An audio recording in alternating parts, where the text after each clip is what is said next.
Riverside School in India, as well as a global movement called Design for Change.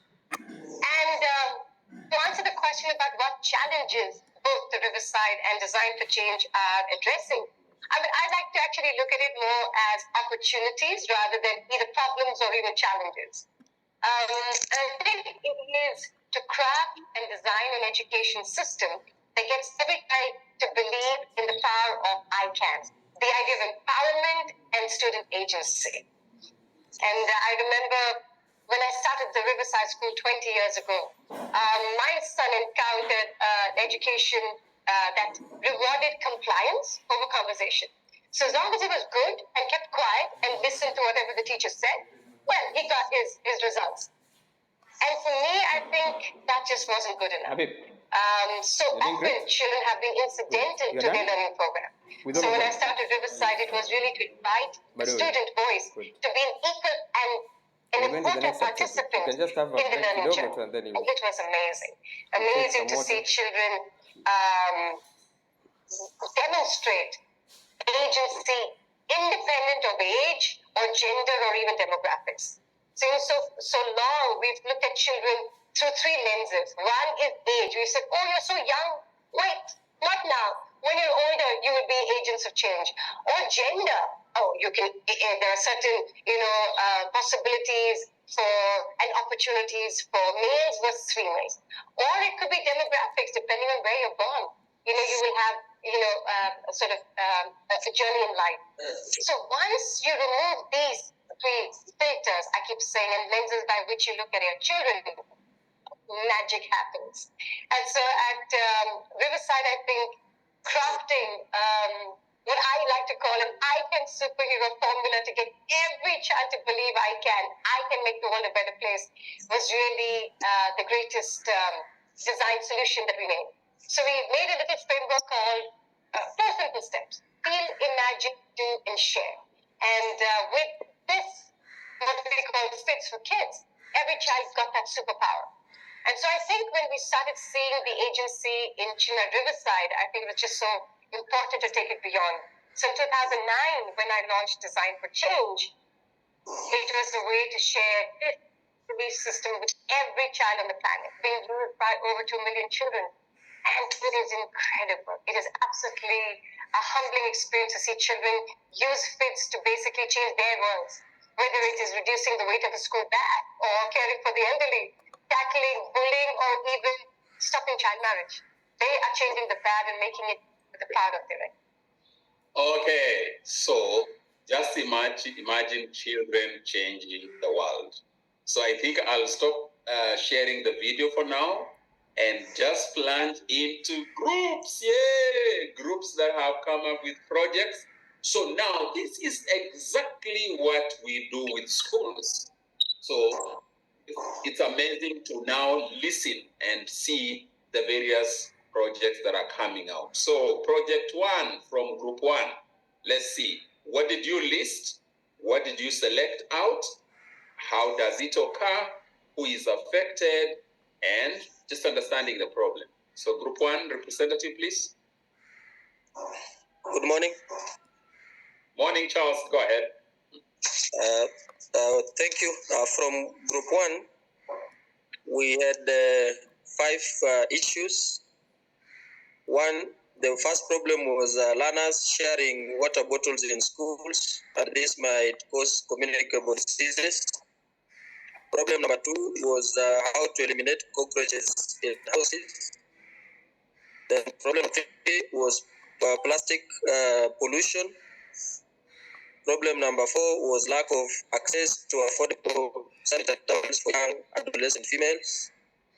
And problem number 5 was learners sharing utensils in schools. So we voted, and the problem we came up with was plastic pollution. These plastic pollutions happen. When does it happen? It happens every time when people want to quench their thirst. They have the bottled water. When snacking, most of the snacks are in plastics. When they are carrying their food home, they carry some of the food in plastics. Secondly, where does it happen? The pollution is happening everywhere. in on land and even bodies. And who is the plastic pollution affecting? It is affecting everybody, all human beings, animals, plants, and the general environment. Thank you. Wow, thank you so much. That's wonderful. Thank you so much, Charles. That's wonderful. So group 2, so just hold on your project, and then we'll go up into Imagine, and we see how we can come up with great, crazy imagination about it. Okay, let's go to group 2. Group 2, please. Who was the group leader?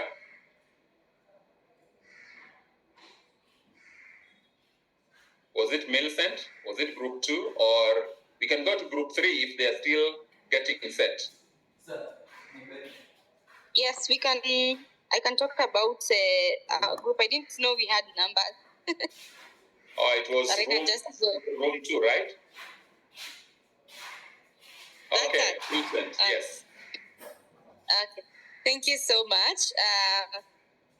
Some of the issues that we talked about or had in mind as my team was we had somebody shared about teenage pregnancy, and then there was unemployment and financial illiteracy, and then there was noise pollution in the public transport sector, and then there was education disparities, that is unequal access to quality education, and then after that there was misuse of drugs and substances, especially this came from a teacher who lives at the coastal area. And so she said that most of the problems, one of the great effects that these students are being faced with is they become very violent, and even their behavior in class really changes. So as we were discussing, trying to come up with the one that we feel is pressing and we can talk about, we settled, majority of us settled on talking about teenage pregnancy. But then one of our teachers did mention that he's a mathematics teacher, but not a mathematics teacher, he's a mathematics student in the university, but he does work with students, and he has discovered that some of these problems are as a result of the well-being of the mind. And so they brought in the aspect of mental health. And then the teacher who suggested we talk about teenage pregnancy also said that she actually deals with mental health, and she discovered that where the media stops when it comes to teenage pregnancy is just telling us the alarming numbers of teenage pregnancies.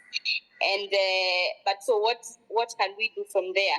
So one of the things that is usually affected, other than them just dropping out of school and just their future taking a turn, one of the things that is usually affected is their mental well-being. And so we said we want to talk about incorporating the well-being of these students who are already pregnant and they are teenagers. And so what next for them? So how can we reach them and just try to help them, because it has already happened. So yeah. Thank you so much. Yay, group 2, you did good job. And I think you went even into strategizing on what to do, which we have not yet reached there. Today, we were just looking at what are the listed problems, which one did you select as of the highest magnitude, and how does it occur? But you really you dug deeper. That's very nice. And who is affected and all that. So even strategizing who is going to do what, what are we going to do? Not yet. So group 3, thank you, group 2. Yes, here is Purity on behalf of group 3. In room 3, we listed environmental awareness, climate change, and teachers' challenges in staying updated with new teaching methods. But we thought of narrowing down to environmental awareness, where we thought it affects everyone within the school. It affects the learners, the teachers, the parents. And the problem of environmental awareness, we looked about in schools. We find learners wasting water. Sometimes we have running taps and they litter the compound, and also they waste power. Sometimes you may find the fan is on, the lights are on during the day, and there is also sunlight. So that is what we narrowed down as the main problem, environmental awareness. Thank you. Thank you so much, Purity. Wonderful. That's very nice. So let's go to the next. That's group 4, right? Group 4. Group 4. In group 4, my name is Caroline Kamene. In group 4, we listed 5 problems. The first one was reaching on school on time due to traffic congestion. The second one was proper way of disposing waste. The third one was high rate of unemployment. The fourth one was education inequality. And the fifth one was drug abuse. And we settled on high rate of unemployment. When does it happen? It happens after education, after college or university. When we do not have the skills, there are no job opportunities when they are minimal. And it is happening everywhere and affecting everybody. Wow, thank you, Caro. That's wonderful. Unemployment is a very key thing. I concur with you, especially after school. So thank you so much. Let's go to the next group. That's group 5. Hello, everyone. Good morning. Group 5, we came up with 5 problems. The first one was lack of course books, that is in the integrated learning areas. As per the directive or from the Presidential Working Party, there were some learning areas which were integrated, but up to this point, there are no course books which the teachers can use. There are only curriculum designs, which sometimes it becomes difficult to get the content. And problem number two was low literacy skills in most of our schools. Problem number 3, this is from a teacher who teaches in a special school.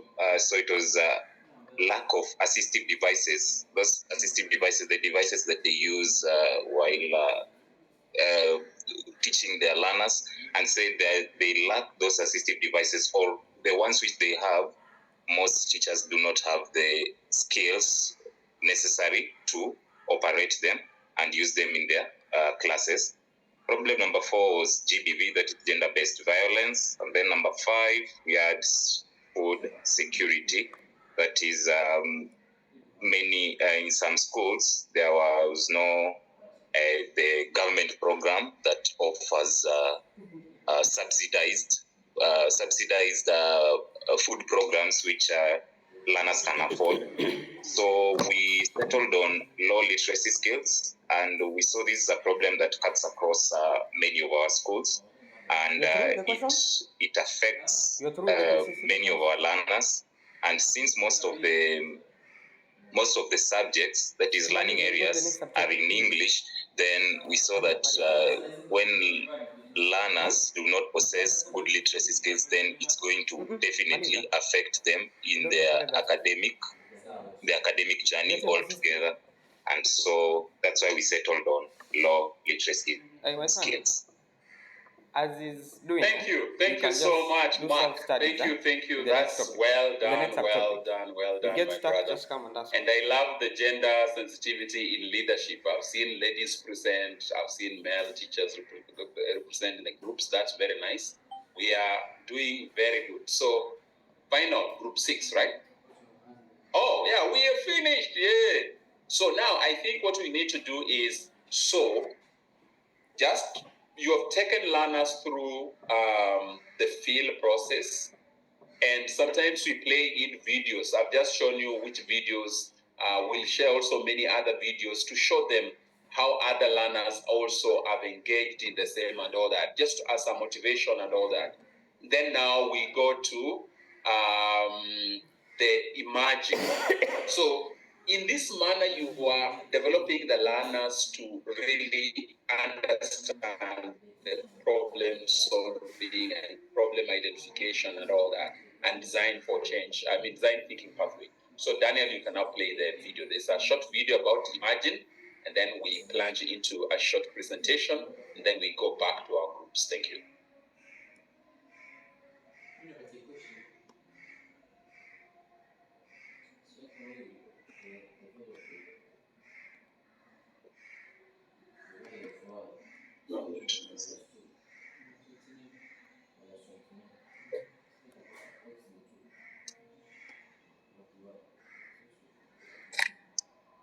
Feel, imagine, do, and share to help children intentionally discover their I Can superpower.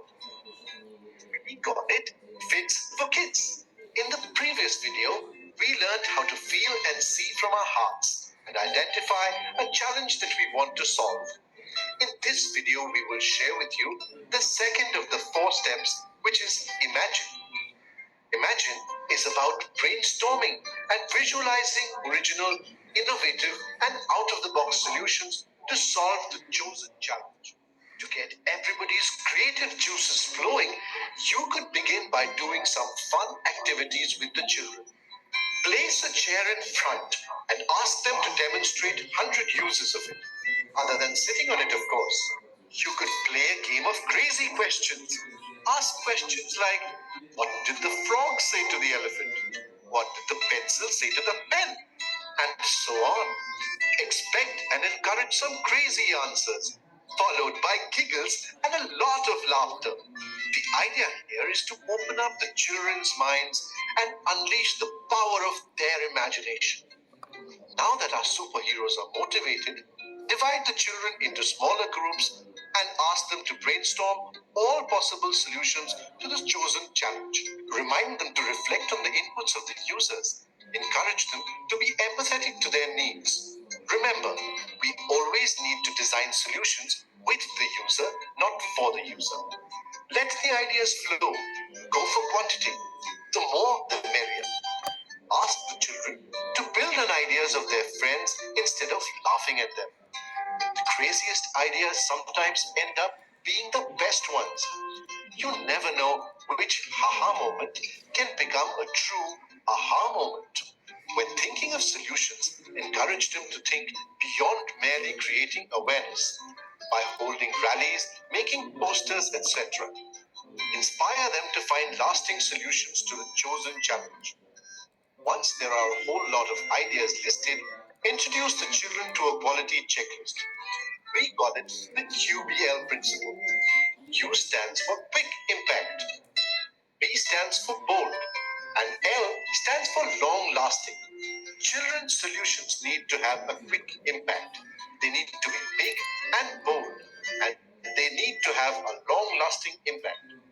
The crucial skills children will learn in the Imagine process are creativity and innovation. Here is a quick recap of the second step, Imagine. Ensure a fun and effective brainstorming session. Remind them to reflect on the inputs of the users. Use the QBL to vote for the ideas that best address the challenge. Your superheroes are now ready to move on to the next step. That is, do. All the best. Okay.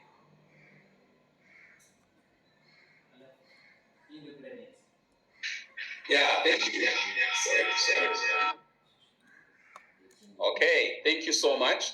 At least you've seen how we need to plunge into the process of Imagine, but I'll still share my screen to show you briefly what do we mean by when we are going into our groups again for 15 minutes or so, especially in terms of share. So feel we have now narrowed down to a problem or an issue or an opportunity for change. We like saying opportunity for change because you can change. It's possible to change a problem into a better state.